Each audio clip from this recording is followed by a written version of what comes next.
बड़ा ही गहरा दाग है यारो जिसका गुलामी नाम है। बड़ा ही गहरा दाग है यारो जिसका गुलामी नाम है।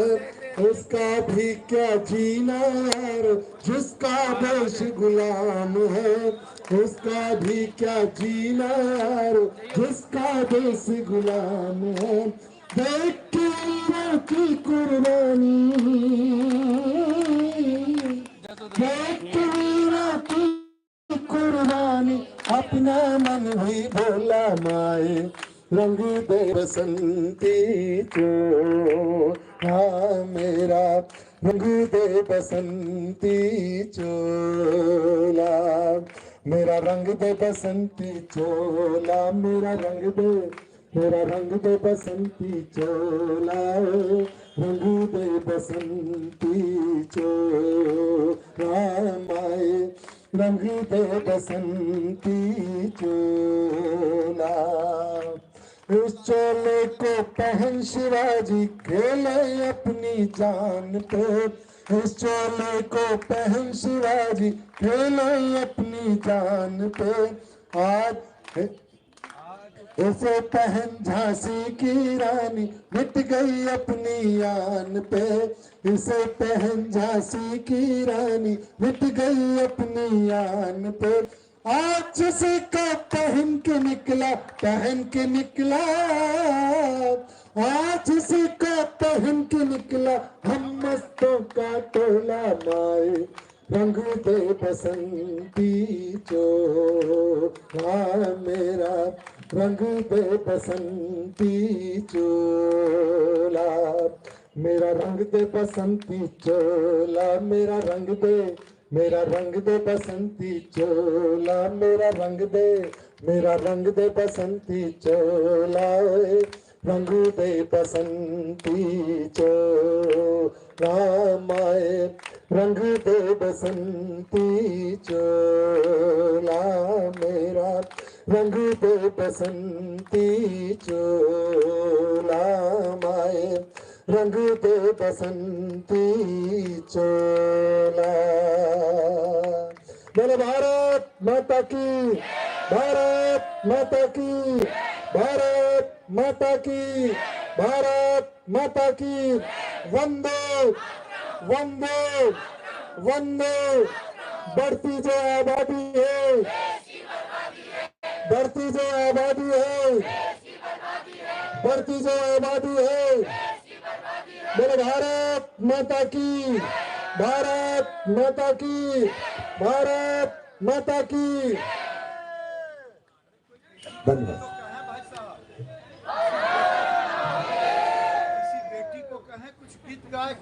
कोई बेटी कोई बहन मेरी आ जाए, यदि कोई एक देशभक्ति का गीत सामने रखे बहुत अच्छा होगा। उससे पहले मैं आप सभी को बता दूं कि हमारे बीच में मेरठ से सांसद माननीय श्री राजेंद्र अग्रवाल जी हमारे बीच में हैं। एक गीत के बाद में वो अपनी बात रखेंगे।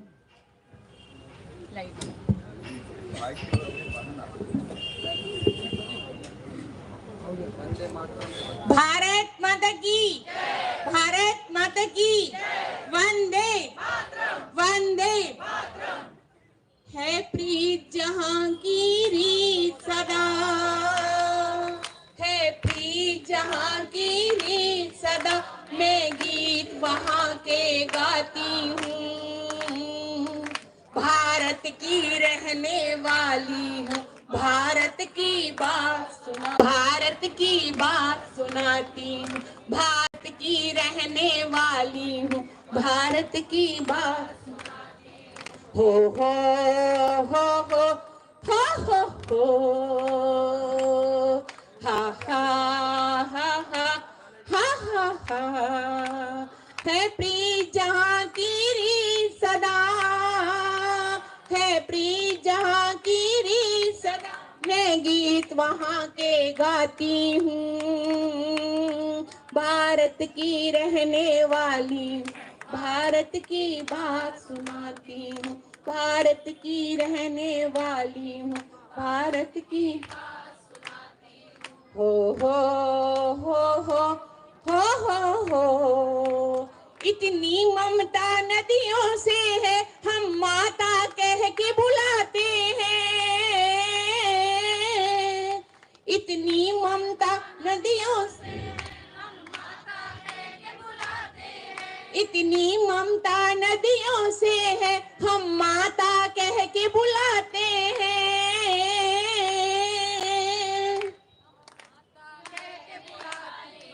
इतना आदर इंसान तो क्या पत्थर भी पूजे जाते हैं। इतना आदर इंसान तो क्या पत्थर भी पूजे जाते हैं। हो हो हो हो हो हो हो हो हो हो हो हो हो है प्रीत जहाँ की रीत सदा, है प्रीत जहाँ की रीत सदा, मैं गीत वहाँ के गाती हूँ। भारत की रहने वाली हूँ, भारत की बात सुनाती हूँ।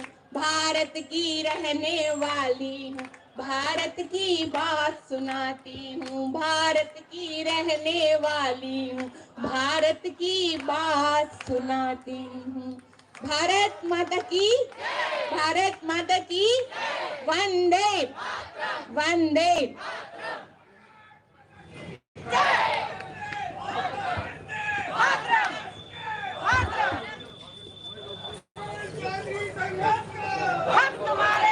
भारत माता की, भारत माता की। आप सभी को नमस्कार। जैसा कि आप सभी को पता है कि हमारे बीच बड़े भाई गिरिराज जी यहाँ पर उपस्थित हैं। बड़े भाई राजेंद्र सिंह जो कि सांसद हैं वो यहाँ उपस्थित हैं। तो मैं यहाँ सीधे सीधे बड़े भाई सांसद राजेंद्र अग्रवाल जी से कहूँगी वो आएँ और दो शब्द रखें।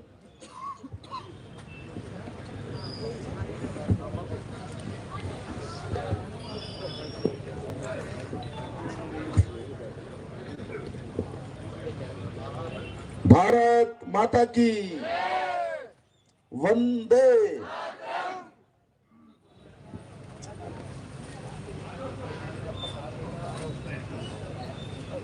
केंद्र सरकार में हमें हमारे बहुत ही यशस्वी मंत्री और हमेशा जिनका मार्गदर्शन स्नेह हम सभी को प्राप्त होता रहता है, विभिन्न विषयों पर अत्यंत स्पष्टता के साथ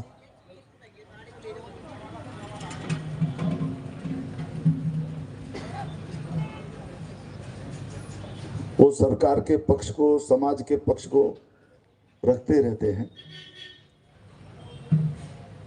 ऐसे हम सभी के श्रद्धेय आदरणीय श्री गिरिराज सिंह जी,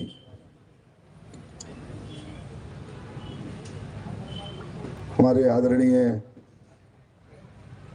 जिलाधिकारी महोदय, डीसीपी महोदय, हम सबके बहुत प्रिय आदरणीय अनिल चौधरी जी, आदरणीय ममता जी, रविंद्र जी, और यहाँ बहुत बड़ी संख्या में ऐसे कार्यकर्ता बैठे हुए हैं जिन्होंने बड़ी निष्ठा के साथ इस विषय को निरंतर उठाया है। ऐसे सभी मेरे आदरणीय कार्यकर्ता बंधुओं, बहनों, भाइयों, पत्रकार मित्रों,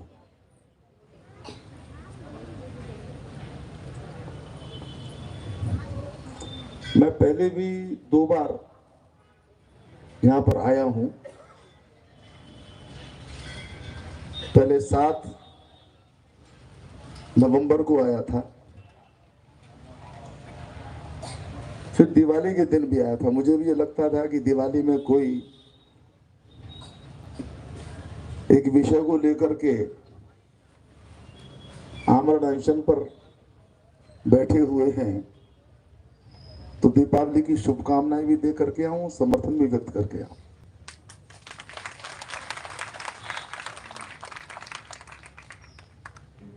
फिर आज माननीय गिरिराज जी पधारे हैं, मैं भी साथ में आया हूं।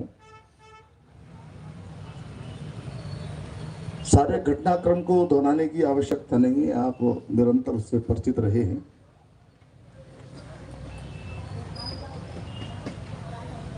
लेकिन 2-3 मिनट में कुछ बात मैं जरूर कहना चाहता हूं, कुछ दोहराना भी होगा।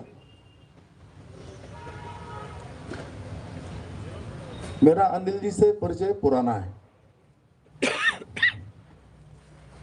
और जिस संजीदगी के साथ, जिस प्रामाणिकता के साथ, जिस निरंतरता के साथ उन्होंने जनसंख्या नियंत्रण के विषय को उठाया है, उसकी ओर समाज का ध्यान भी आकृष्ट हुआ है, सरकारों का ध्यान भी आकृष्ट हुआ है।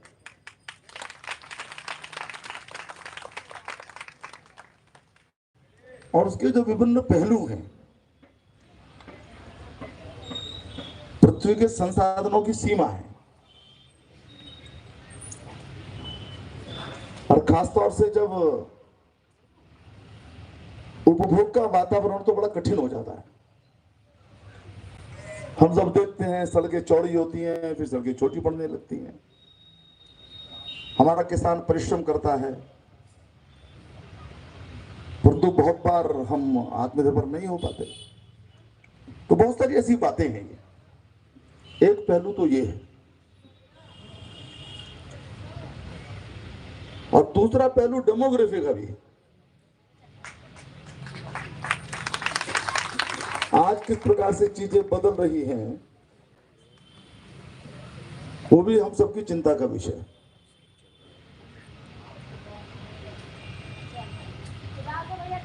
तो कुल मिलाकर के राष्ट्र की रक्षा के लिए, पृथ्वी की रक्षा के लिए, आने वाली पीढ़ियों के लिए संसाधन उपलब्ध रहे, इसकी व्यवस्था करने की दृष्टि से, क्योंकि हमने ने सब राह उपभोग कर लिया, तो छोटे छोटे बच्चे जिनके आगमन पर हम लोग खुशी होते हैं, उनको हम क्या दे करके जाएंगे। तो प्रत्येक दृष्टि से ये विषय महत्वपूर्ण है और इस बात को, जैसा मैंने कहा, सभी ने स्वीकार किया है।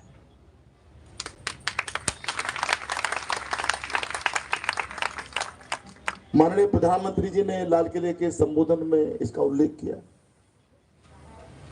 मैंने कहा और भी बहुत सारे विषय हैं, मैं पहले भी इस बात की चर्चा कर चुका हूं।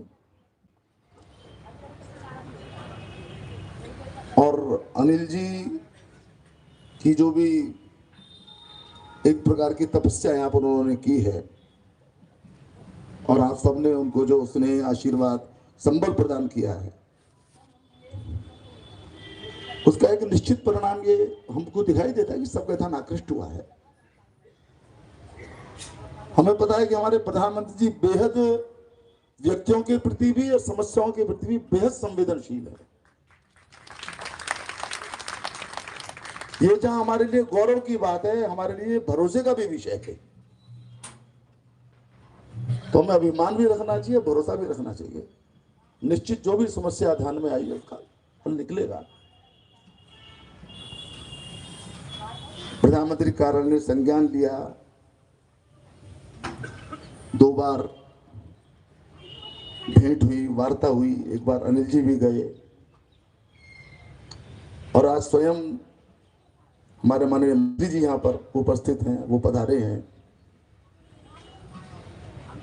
तो मुझे पूरा विश्वास है और मैं बिल्कुल इस बात को मैं कहना चाहता हूँ कि आपके द्वारा उठाए गए इस विषय के साथ सबकी सहमति है। इसका समाधान होना चाहिए और थोड़ा समय लगता है, बहुत बार समय लगता है और वो समय जरूर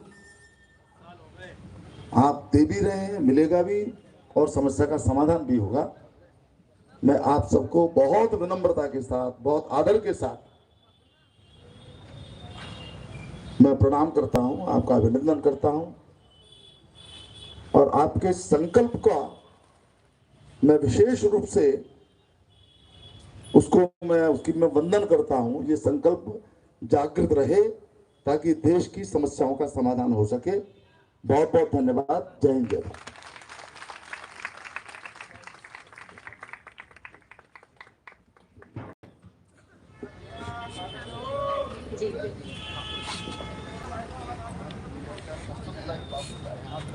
जी बिल्कुल। अब बड़े भाई भी हैं और केंद्रीय मंत्री भी, गिरिराज जी। माननीय गिरिराज जी का काफ़ी समय से स्वास्थ्य ठीक नहीं है और अभी ऑपरेशन हुआ है और वो परसों ही रिलीव हुए हैं। और ये हम लोगों के लिए सुखद बात है कि भाई जी बिल्कुल स्वस्थ हैं। मैं उनसे आग्रह करूंगी कि वो 2 शब्द हम सबके आगे रखें। माननीय गिरिराज जी।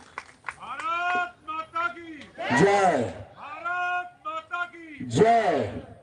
भारत माता की। भारत माता की। वंदे वंदे। आज इस आंदोलन से जुड़े सभी आंदोलनकारी मित्र और इसके अगुवा इसको जन जन तक पहुंचाने का एक संकल्प लेकर चलने वाले ईश्वर से कामना करता हूं कि अनिल चौधरी का ऊर्जा बना रहे, क्योंकि एयरफोर्स से छुट्टी लेने के बाद इन्होंने जनसंख्या नियंत्रण को एक विषय लिया। माननीय इंद्रेश जी ने आते समय हमसे, राजेंद्र जी से अलग अलग फोन पे बातचीत की। अनिल जी के संपर्क में जब जब राजेंद्र जी आए, वीडियो कॉन्फ्रेंसिंग से बातें करता रहा और जिन बातों की चर्चा माननीय राजेंद्र अग्रवाल जी केवल एक सांसद नहीं है, संसद के अंदर हमारे सभापति स्पीकर की भूमिका में भी ये रहते हैं और समझ सकते हैं कि स्पीकर की भूमिका में वही रहता है जो पूरे सदन को चला सके। तो हम जैसे लोगों को भी संभालने का, चलाने का काम करते हैं, पक्ष विपक्ष। इसीलिए मैं इनका इंतजार कर रहा था। चीफ सेक्रेटरी उत्तर प्रदेश ने हमसे कल फोन पे बातचीत हुई। उन्होंने यहाँ के कलेक्टर और डीसीपी को बात करके कहा कि अनिल जी जिसकी चर्चा इन्होंने की हमारे लिए उतना ही उपयोगी है, क्योंकि अनिल चौधरी अगर आज नहीं होते तो जनसंख्या समाधान फाउंडेशन 400 जिले में आज एक जागृत रूप नहीं लिया होता। ममता सहगल जी, मैं कई पुरानी चीजों को लेकिन यहां जरूर कहना चाहता हूं, आज जनसंख्या नियंत्रण कानून जरूरी है, क्योंकि हम दुनिया के सबसे बड़ी आबादी वाला देश बन गए, लेकिन हमारे पास जमीन कितना है? 2.5%। पानी कितना है? 3 से 4%। और 2050 में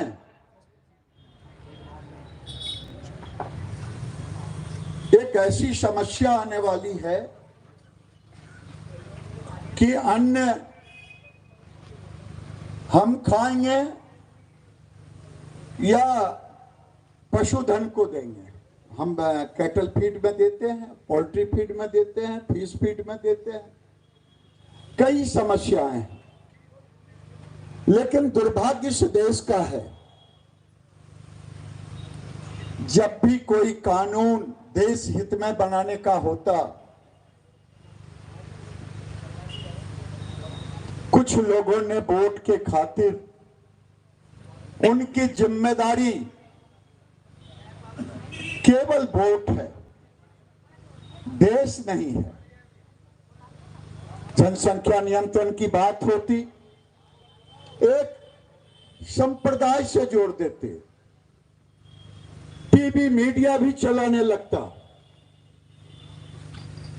आज प्रति वर्ष 2 करोड़ आबादी बढ़ रहा है, जो इजराइल आज पूरे दुनिया को चुनौती दे रहा है, कुछ खास लोगों को। हम 2 इजराइल प्रति वर्ष की आबादी पैदा कर रहे हैं भारत में, ये हमारी दुर्दशा है। लेकिन जब कॉमन सिविल कोड की बात होगी, क्योंकि बिना कॉमन सिविल कोड का जनसंख्या नियंत्रण कानून, क्योंकि कुछ लोगों ने तय कर लिया है, वो कहते हैं कि मेरा जन्म सिद्ध अधिकार है। ये तो धन्य मोदी जी, जिन्होंने 3 तलाक ला करके हमारी बहनों के साथ एक न्याय दिलाने का काम किया। लेकिन ये बढ़ती हुई आबादी, मैं पिछले बाय इलेक्शन को देख रहा था उत्तर प्रदेश का। एक पत्रकार, शायद वो आज तक की थी, चित्रा त्रिपाठी, वो इंटरव्यू ले रही थी। एक सज्जन थे बैठे हुए मौलवी साहब, उनसे कहा कितने बच्चे हैं, कहा 19। कहा बड़ी बेगम से 11, छोटी बेगम से 8, और वहां छोटी बेगम भी बैठी हुई है। ये मैं नहीं कर रहा हूं, आज तक ने दिखाया था। जब आता है किसी को, ये सीएए कानून आया, ये किसी को निकालने का कानून नहीं था, लेकिन देश में एक माहौल बनाया गया। आज जो हमारे भाई साहब कह रहे थे, राजन जी,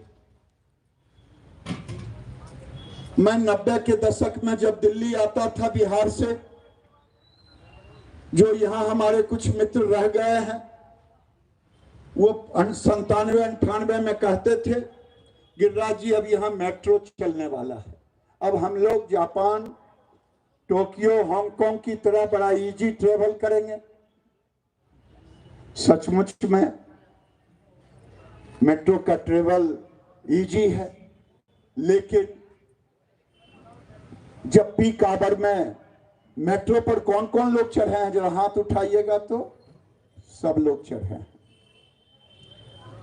तो पीक आवर आता है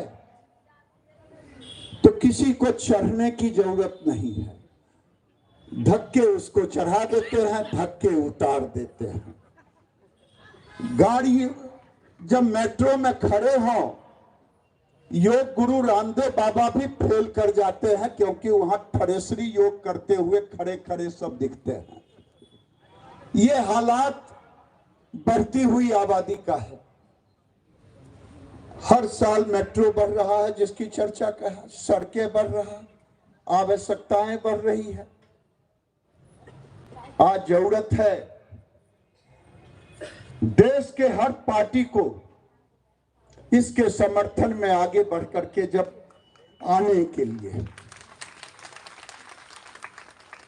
लेकिन लगता है कि अगर मैं समर्थन में आऊंगा तो हमास को समर्थन देने वाले हमें वोट नहीं देंगे।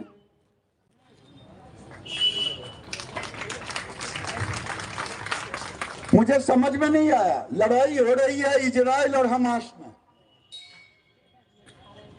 लेकिन गाजियाबाद के भी चले जाएं मस्जिदों में तो हमास के समर्थन, बिहार में चले जाएं तो हमास के समर्थन। कभी देश के समर्थन में खड़ा होने की भी बात होनी चाहिए, और ये जनसंख्या नियंत्रण कानून उसी के लिए है।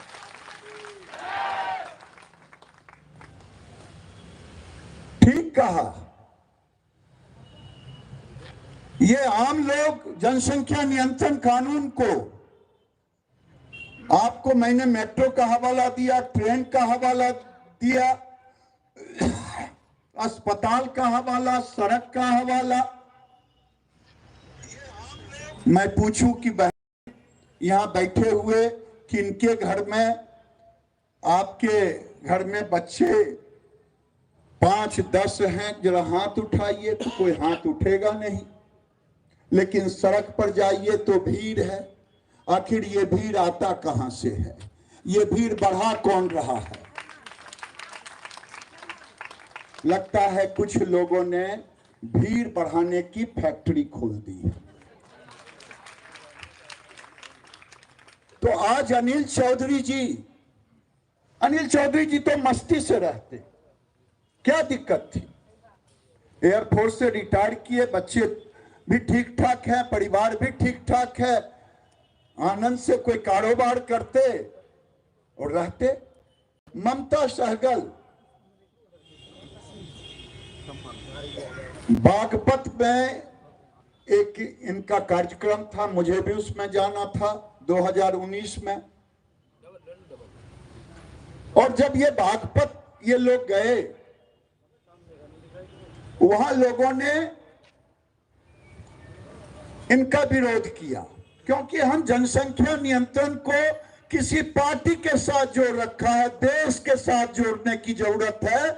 यही समझाने के लिए मैं आपको कह रहा हूं।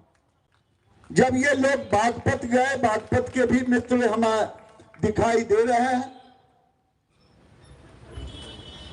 तो एक गांव में इनका वीडियो वायरल हुआ, तब मैं जाना।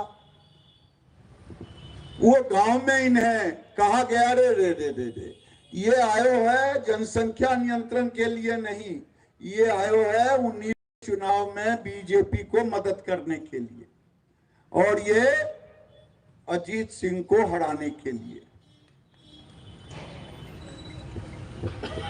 माहौल थोड़ा गड़बड़ हुआ।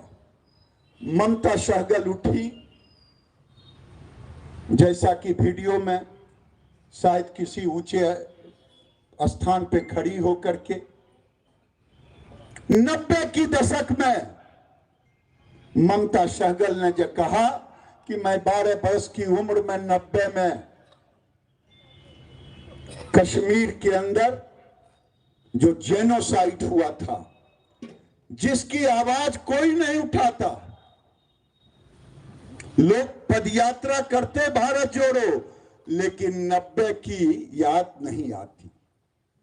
उन्होंने कहा मैं 90 में 12 वर्ष की उम्र की थी, मैं और मेरी माँ एक ही कपड़े पहनी हुई एक ट्रक पर भाग के दिल्ली आ गई, और आज मैं किसी तरह से अपने आप को खड़ा कर पाई हूं, अपने परिवार खड़े हो पाए। तुम कहां जाओगे? जिस डेमोग्राफी की चर्चा कर रहे हैं, 148 जिले हैं देश के अंदर में, जहां डेमोग्राफी बदल रहे हैं।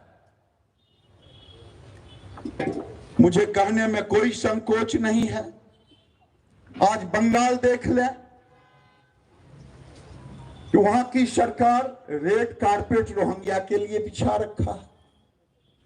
40% आबादी हो गई है, और ऐसा पेट्रोनेज वहां के मुख्यमंत्री देती है ममता जी कि लगता है आने वाले दिन में ये बंगाल नहीं, इस चुनाव के पहले चुनाव में उनके मंत्री कह रहे थे पत्रकारों को कि चलिए मैं कलकत्ता में एक नया पाकिस्तान दिखाता हूं। मैं जब लोगों से पूछता हूं, देश का बंटवारा हुआ हिंदू और मुसलमान के नाम पे,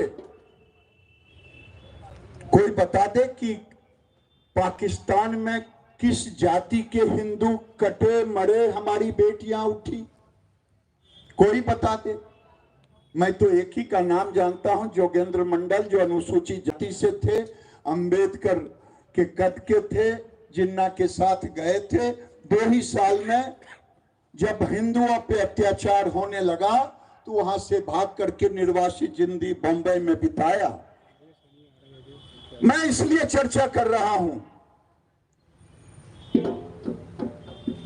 आम लोगों के हक भी मारे जा रहे हैं। बढ़ती हुई आबादी, 78 में भारत का जीडीपी चाइना से अधिक था,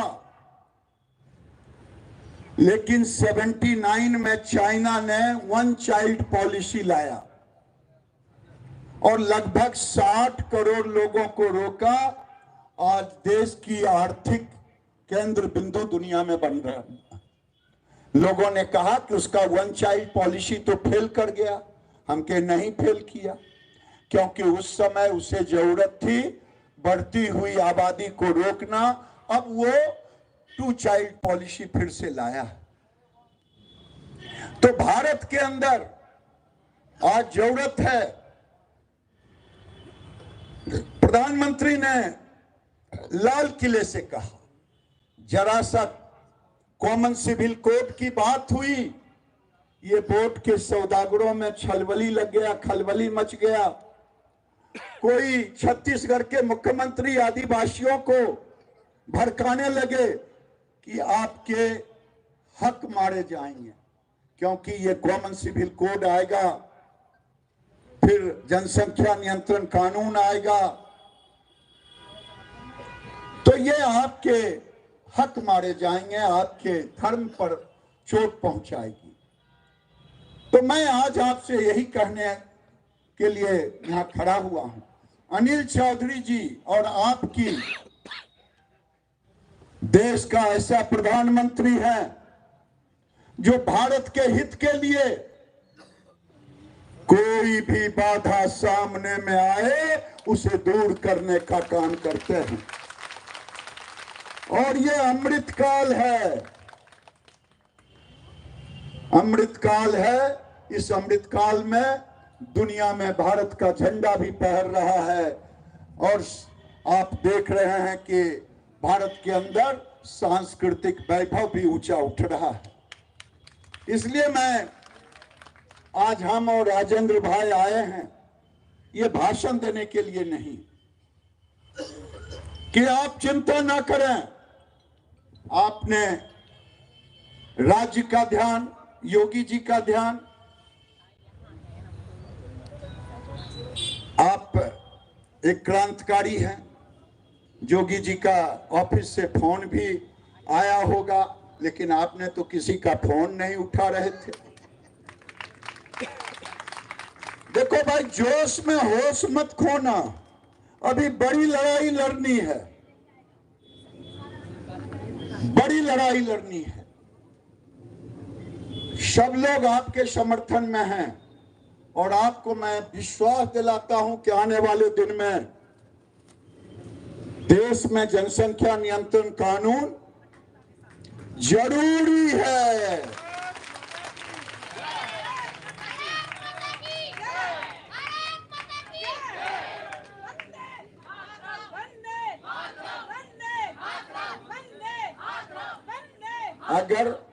अगर नेता ही कहे कि मैं प्राण की बाजी दे दूंगा तो उसके फॉलोवर क्या करेंगे? हम लोगों ने तय किया, सब जगह से बात हुई। आज अपने जाबाज नेता को, नेता शब्द इसलिए कह रहा हूं कि राजनीतिक नेता नहीं, हमारे और राजेंद्र जी के तरह नहीं, ये नेता जो समाज का नेता। आज सरकार के प्रतिनिधि के रूप में हम सब यहां इकट्ठे हैं। राज्य सरकार, केंद्र सरकार, कानून, मैं पहले कहता था कि अब भी कह रहा हूं कि कानून, ऐसा कानून बनेगा या बनना चाहिए जिसमें हिंदू, मुसलमान, सिख, ईसाई सब पर समान रूप से लागू है।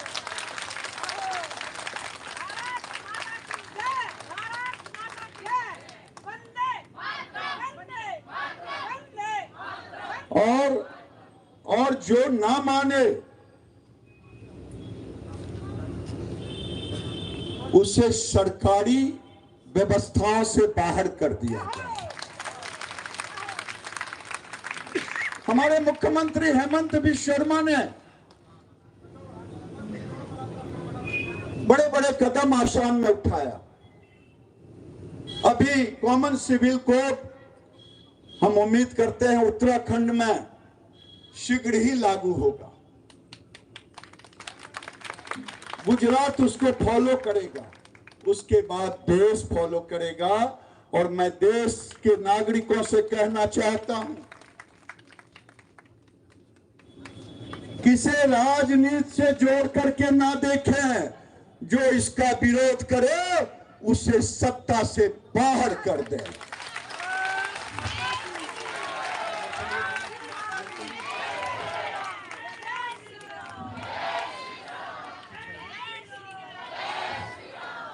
और आज वोट मांग रहे हैं लोग। इस भारत में सर तन से जुदा के नारे लगे और वहां का मुख्यमंत्री कहे कि ये भारतीय जनता पार्टी करा रही है।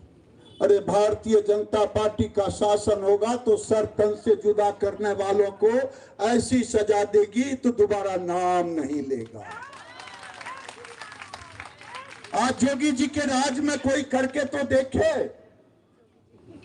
आज मैं टीवी में देख रहा था, एक सरिया कानून यहां चल रहा है पूरे देश में।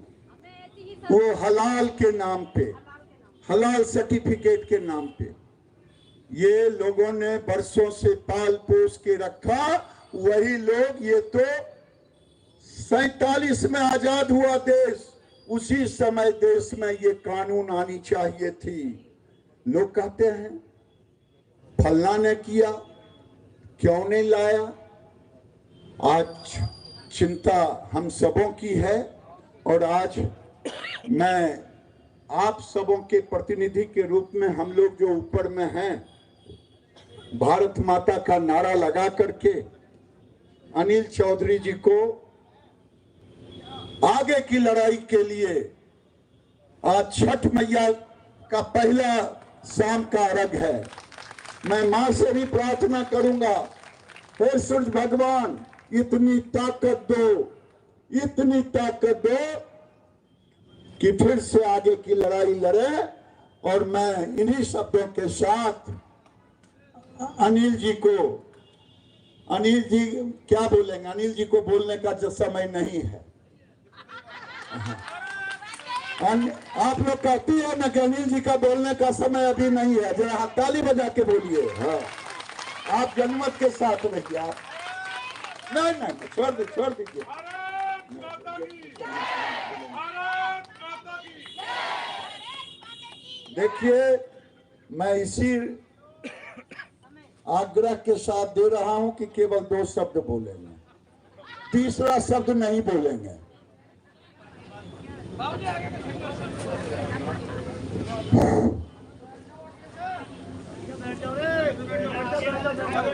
मुझे तो आप कैमरे भी ना लगा। आप लोग अगर आपस में बात कर रहे हैं तो फिर मैं बंद कर देता हूँ। ऐसा करना।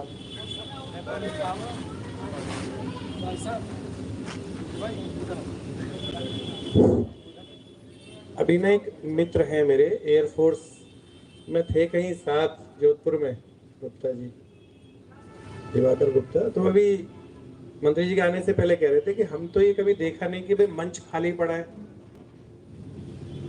भाई औपचारिकता है। तो मैंने उन्हें जो कहा था मैं स्पष्ट कर देता हूँ कि जो लोग नीचे बैठे हैं, भले ही शैलेश जी फोन देख रहे हो, जितने लोग बैठे हैं सारे मंचासीन वाले लोग हैं जो मंचों पे हुआ करते हैं। लेकिन ये इस मिशन की, इस उद्देश्य की खूबसूरती है कि जो ये सारे लोग नीचे बैठे। औपचारिकताओं के नाम पे मुझे ध्यान आया, और दादा निश्चिंत रहिए, 22वां दिन है अभी मुझे बताया कि भाई आपका वेट आज 86 केजी है। 108 से 104 रह गए थे क्योंकि 27 तारीख को जिस होटल में रुके थे वहाँ पे तय हुआ था।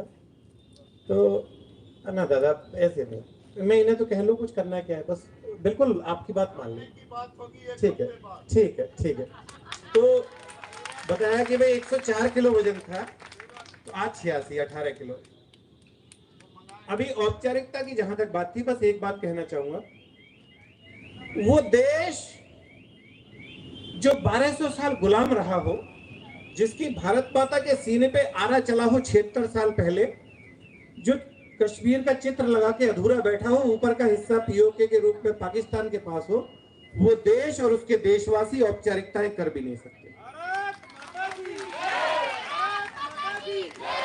करेंगे औपचारिकताएं, करेंगे औपचारिकताएं, निभाएंगे औपचारिकताएं, करेंगे स्वागत, करवाएंगे स्वागत, सारे काम करेंगे, मनाएंगे दिवाली, बजाएंगे ढोल ऐसे जैसे भगवान श्री राम लंका विजय के पश्चात अयोध्या की धराधाम पे लौटे थे। ऐसी दिवाली मनाएंगे उस दिन जिस दिन भारत में यूनिफॉर्म सिविल कोड लागू होगा, जनसंख्या नियंत्रण कानून लागू होगा, और जिस दिन भारत हिंदू राष्ट्र घोषित होगा, उस दिन ये सारे काम करेंगे। जातिगत बात जरूर आई थी बीच में कि भाई ये जातिगत मामला ना हो जाए, तो मैं पूछना चाहता हूँ यहाँ ब्राह्मण समाज से कोई लोग हैं क्या? एक बार हाथ खड़े करेंगे, बैठ जाए बैठ जाए। देखिए अगर बैठेंगे नहीं तो मैं वो काम नहीं करूंगा, अगर बैठेंगे नहीं आप लोग तो मैं ये काम नहीं करूंगा। मैं बता रहा हूँ, मंत्री जी की बात मानूंगा जरूर, 100% मानूंगा, बल्कि दादा की बात मानूंगा, मंत्री के नाते नहीं दादा के नाते। अगर कोई भी खड़ा रहा तो मैं नहीं बोलूंगा, मतलब यहाँ वाले जो पहले बैठे थे छोड़ दीजिए, पर छोड़ देते हैं। अगर ये इंपॉर्टेंट है तो फिर इस काम को छोड़ देते हैं। मैं अभी 2 4 10 5 दिन जी लूंगा, निश्चिंत मान लीजिए। काहे की लड़ाई लड़ोगे फिर आप लोग? हद हो गई यार। फौजी साहब, अरे उन्हें छोड़ दो। तुम भी बैठ जाओगे ना एवरीवन। लड़ाई तरीके से लड़ी जाएगी। अब मैं पूछता हूँ, जरा ब्राह्मण समाज से यहाँ लोग हैं, एक बार हाथ खड़े करें। नहीं, मैं बहुत देख लेंगे ना, बताना क्यों। कोई राजपूत समाज से है तो एक बार हाथ खड़े करें। कोई त्यागी समाज से है तो एक बार हाथ खड़े करेंगे। कोई जाट समाज से है तो हाथ खड़े करेंगे। कोई गुर्जर समुदाय से है तो हाथ खड़े करेंगे। कोई वैश्य समुदाय से है तो हाथ खड़े करेंगे जरा। कोई प्रजापति समाज से है तो एक बार हाथ खड़े करेंगे। जाटव समाज से कोई भाई बहन है तो हाथ खड़े करेंगे। जाटव समाज से, वाल्मीकि समुदाय से कोई है तो, सैनी समुदाय से, कायस्थ समुदाय से। अच्छा, हिंदू जितने हैं एक बार हाथ खड़े करो। जितने हिंदू हैं एक बार हाथ खड़े करें। भारतीय जितने हैं एक बार हिंदुस्तानी हाथ खड़े करें। इस तरह एकजुट हो जाइए, न केवल भारत, पूरे विश्व को हिंदू राष्ट्र बना लोगे, ये निश्चित है। बस मैं यही कहना चाहता हूं। बाकी बात करने के लिए मना किया जा रहा है। आगे की बात योजना के बाद होगी, लेकिन लड़ाई जारी रहेगी। मैंने भी कहा लड़ाई जारी रहेगी। अब मैं एक बार कहूंगा, बोलिए भारत माता की, भारत माता की, वंदे वंदे। डीएम साहब लाओ नारियल पानी।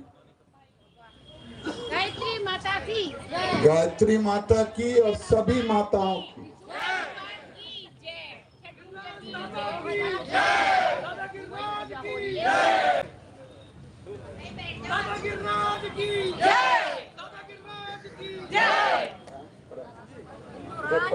जनसंख्या कानून 2024 से पहले लागू करो दोनों चीज।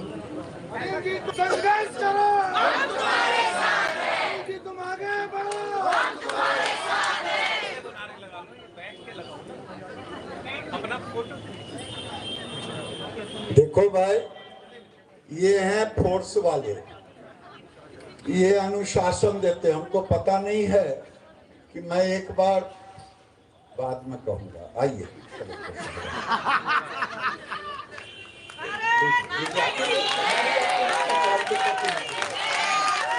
बोलिए हर हर महादेव।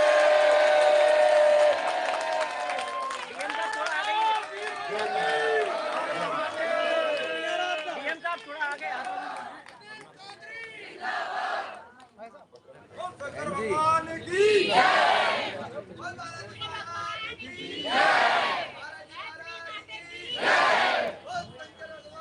की जय।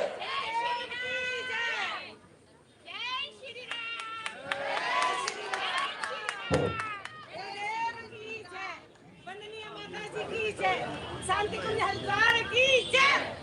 अनिल भाई साहब की जय।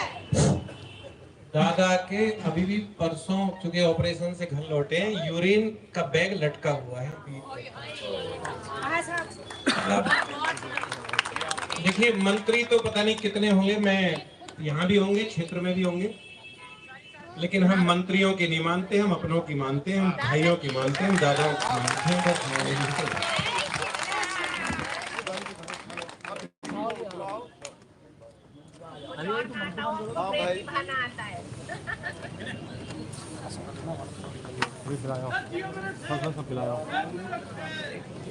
बस जिंदाबाद जिंदाबाद अनिल चौधरी जिंदाबाद अनिल चौधरी जिंदाबाद अनिल भाई जिंदाबाद अनिल चौधरी जिंदाबाद अनिल सागर जिंदाबाद ममता सागर जिंदाबाद जिंदाबाद